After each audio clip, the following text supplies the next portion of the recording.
ഇരിക്കുമ്പോ ഞാൻ എന്നെ തന്നെ ശപിക്കുക, ഇത്രയധികം നുണകൾ പറയേണ്ടി വരുന്നതിന്. നീ വലിയ സെന്റിമെന്റ് ഒന്നും ആകണ്ട. പാട്ട് പഠിക്കല നിന്റെ ജോലി. അത് പഠിച്ചു കഴിഞ്ഞിട്ടില്ലല്ലോ. ഓ ആട്ടെ, അവിടെ പെർഫോമൻസ് ഓഫ് മില്ലേനത്തെ കുറിച്ച് വല്ലതും പറഞ്ഞോ? അവള് പറഞ്ഞു, അവരുടെ ജീവിതാഭിലാഷം അത്. ഒരമ്മയുടെ സ്നേഹം അവരെനിക്ക് തരുന്നത്, ഒരു ഗുരുവിന്റെ വാത്സല്യവും. എങ്ങനെ ഇനി അവരോട് കള്ളം പറഞ്ഞ് അമ്മയുടെ സ്നേഹവും ഗുരുവിന്റെ വാത്സല്യവും. ചാർലി, 10-12 വർഷം അവളോട് കഴിഞ്ഞവനാണ് ഞാൻ. സുഭദ്രാദേവിക്ക് ഈ ലോകത്തൊരൊറ്റയാളുടെ സ്നേഹവും വാത്സല്യവും ഉള്ളൂ. അത് സുഭദ്രാദേവിയോട് മാത്രമാണ്. ഒരു റിയൽ പ്രൊഫഷണൽ അങ്ങനെയാണ് വേണ്ടതെന്ന് അവൾ വാദിച്ച് സമർത്ഥിക്കുകയും ചെയ്യും. അതുകൊണ്ട് അവളുടെ ആരെ ഒന്നും നിന്റെ മനസ്സിനെ വിഷമിപ്പിക്കണ്ട. നിന്റെ കാര്യങ്ങളൊക്കെ നോക്കാൻ ഞാനുണ്ടല്ലോ. ഉമ്മ, കുട്ടികൾ അവർക്കൊന്നും ഒന്നിനും ഒരു വിഷമവും ഇല്ല. ഞാനുമ്മ കയറാനും തെരുവി ചാടിത്തുള്ളാനും പോകേണ്ട ആവശ്യവും ഇല്ല. അത് പറഞ്ഞപ്പോഴൊരു കാര്യമുണ്ട്. നമ്മുടെ പത്മനാഭം വക്കീലിന്റെ ഒരു കക്ഷി ഐ സ്പെഷ്യലിസ്റ്റാ, ഐ ഡോണർ ക്ലബിന്റെ പ്രസിഡന്റാണ്. ആ ക്ലബില് ഞാനൊരു ആപ്ലിക്കേഷൻ കൊടുത്തിട്ടുണ്ട് ഉമ്മയുടെ പേരിൽ. വൈകാതിരിക്കാൻ വേണ്ട ഇൻഫ്ലുവൻസും ചെയ്യുന്നുണ്ട്.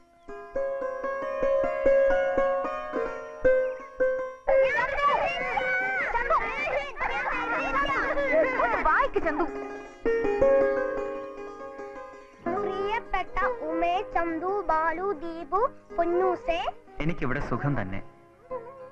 വലിയൊരു ബംഗ്ലാവായത്. സംഗീതവും നൃത്തവും കൊണ്ട് ഒരു അമ്പലത്തിന്റെ പരിശുദ്ധിയുള്ള സ്ഥലം.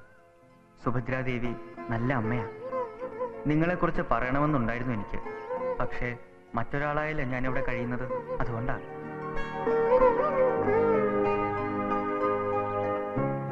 കത്ത് വായിച്ചു തീർന്നു ചേച്ചി.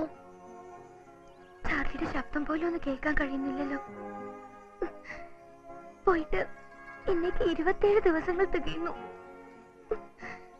അവന്റെ കൂടെ സർക്കസും പാട്ടുമായി കഴിയുന്നതാ ഇതിനേക്കാൾ ഭേദം, എത്രയോ ഭേദം. ഇതിവിടെ ഒറ്റയ്ക്കിങ്ങനെ തടവിലായതുപോലെ.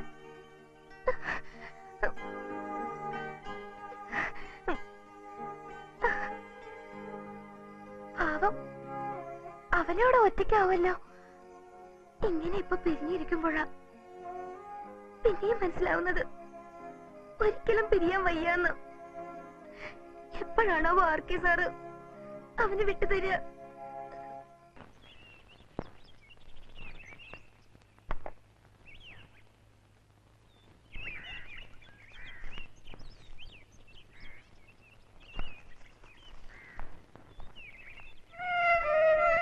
ഹലോ, ഞാനൊരു കാര്യം ചോദിക്കാനാ വന്നത്. ധൈര്യമായിട്ട് ചോദിച്ചോളൂ. പാട്ടിനെ കുറിച്ചോ അതോ ഡാൻസിനെ കുറിച്ചോ? രണ്ടുമല്ല, ഒരു പേഴ്സണൽ പ്രോബ്ലം. ആരാ അതിനൊരു സൊല്യൂഷൻ പറഞ്ഞു തരാന്ന് അറിയില്ല. അതുകൊണ്ട് 4-5 പേര് എഴുതി നറുക്കിടാന്ന് വെച്ചു.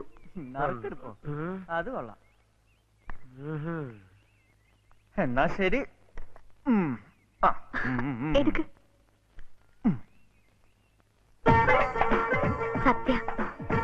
സത്യക്ക് തന്നെ നറുക്ക് വീണത്. സൊല്യൂഷൻ പറഞ്ഞു തരേണ്ടത് സത്യ തന്നെയാ. വേറെ ആര് പറഞ്ഞാലും ശരിയാവില്ല. ശരി, എന്താ പേഴ്സണൽ പ്രോബ്ലം? അതൊക്കെ പിന്നെ പറയാം.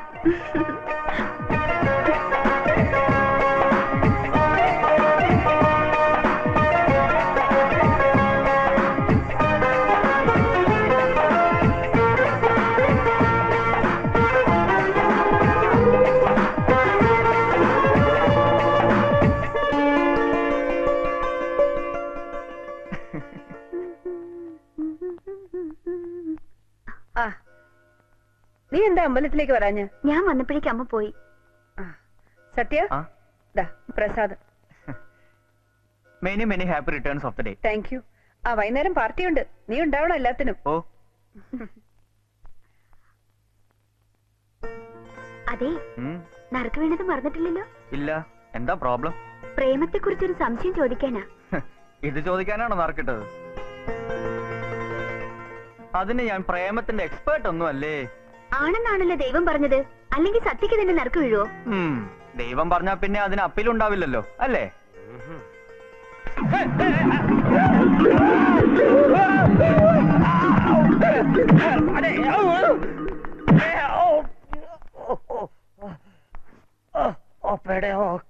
പോയി.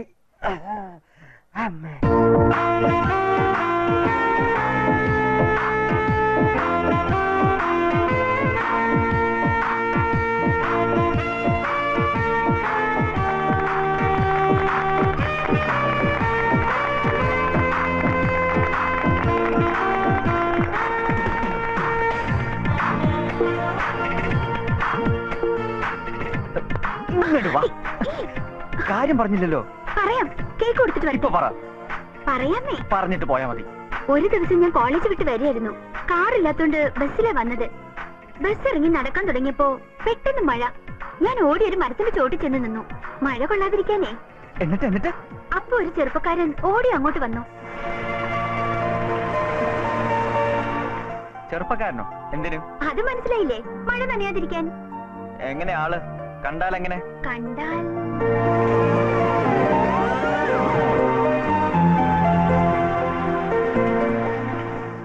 ദേ സത്യം പോലെ തന്നെ.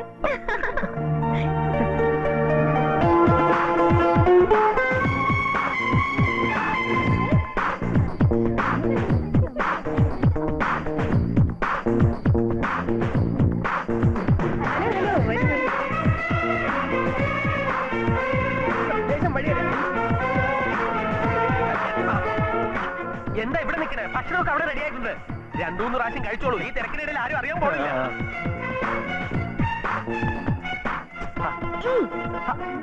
കഴിക്ക്. അയ്യോ, ബാക്കി കഥ പറ. പിന്നെ പറയാം. പിന്നെയല്ല ഇപ്പൊ പറയാമേ. പറ. ചെറുപ്പക്കാരൻ ആകെ നനഞ്ഞിരുന്നു. ഷർട്ട് അഴിച്ച് പിഴിയാൻ തുടങ്ങുമായിരുന്നു അയാൾ.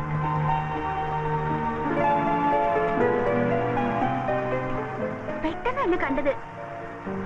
അയാളൊന്നും മടിച്ചു. അപ്പൊ ഞാനൊരു കണ്ണുപൊട്ടിയെ പോലെ അഭിനയിച്ചു.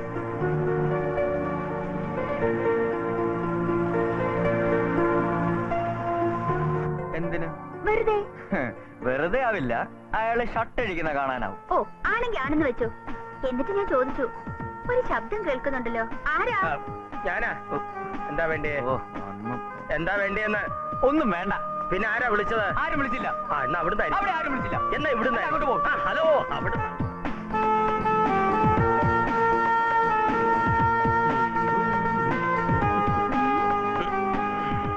എന്താ അത്? ഇതെവിടെ പണിയല്ലേ? അവന്റെ താത്താ. അവന്റെ ഉണ്ട്. അമ്മേ.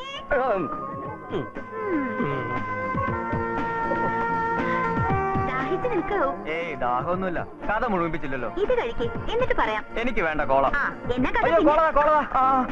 പറ. കഴിക്കേ. പറ. ഡ്രസ്സൊക്കെ കഴിച്ചപ്പോ ഞാൻ പറഞ്ഞു, ഏയ് ഞാൻ കണ്ണുപൊട്ടിയല്ല. ആ മുഖം ഒന്ന് കാണേണ്ടതായിരുന്നു. ചമ്പിട്ട് കള്ളു കുടിച്ച ഓപ്പയെ പോലെ. ഓപ്പേ പോലെയോ? പിന്നെ പലപ്പോഴും കണ്ട അയാളെ.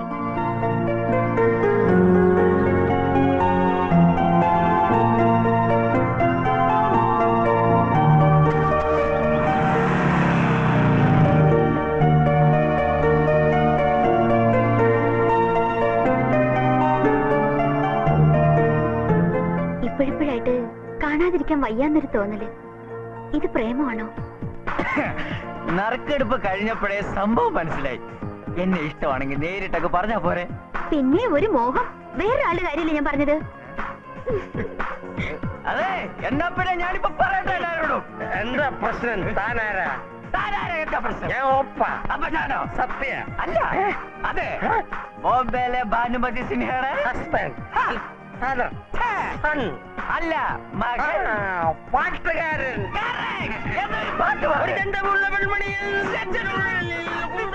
പാടൂ, എന്താണല്ലേ കള്ളറക്കൂ.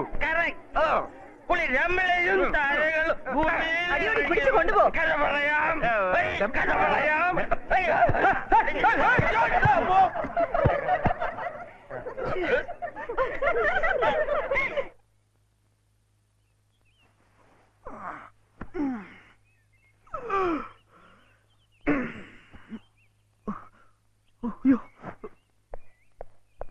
Good morning. Good morning. തന്നെ കാണാൻ അങ്ങോട്ട് വരികയായിരുന്നു. ഇന്നലത്തെ തന്റെ പ്രകടനം മാഡത്തിന് വളരെ ഇഷ്ടായിട്ടോ. ആണോ? തനിക്ക് എന്തൊരു ചുറൂറൊക്കെന്നാ മാഡം ചോദിക്കണേ. അതെയോ? വേഗം പോയി അങ്ങോട്ട് മാപ്പ് പറയാ. താൻ വന്നു കയറി എന്നെ പാട്ടുപാടി ബഹളം ഉണ്ടാക്കിയത് പോലെ അല്ലേ ഇത്? സംഗതി സീരിയസാ. 17-ാം തീയതിക്കല്ലേ റെക്കോർഡിംഗ് തിയേറ്റർ പറഞ്ഞിട്ടുള്ളത്. മറക്കണ്ട, അതൊന്ന് ഫോളോ അപ്പ് ചെയ്യണം. ശരി അമ്മ.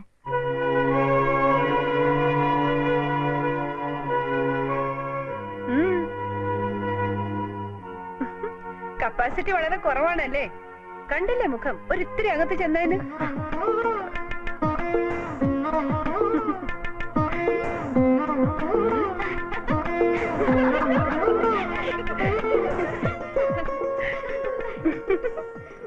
കുറച്ച് കുറുമ്പ് കൂടുതലാണല്ലേ?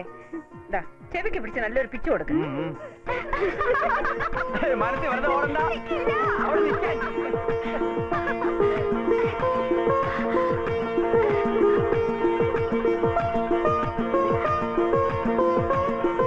മനസ്സിൽ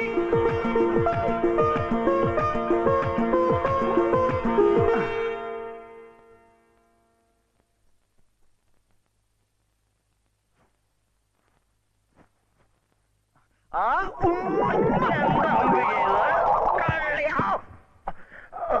ആരാ ഉമ്മ തന്നത്?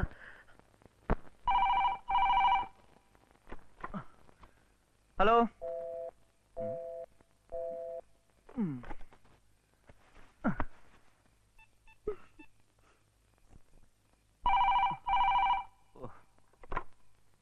ഹലോ.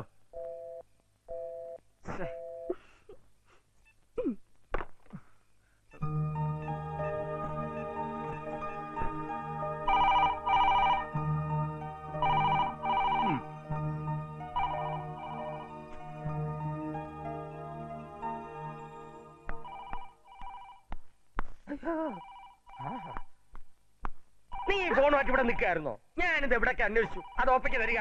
കുറച്ച് പാർട്ടീസിനെ കോണ്ടാക്ട് ചെയ്യുന്നുണ്ട്. പെൺകുട്ടികൾ ഉറങ്ങേണ്ട സമയത്ത് ഉറങ്ങണം. ഇത്രയും ഓപ്പയ്ക്ക് പറയാനുള്ളൂ. ഒപ്പയ്ക്കുള്ളൂ.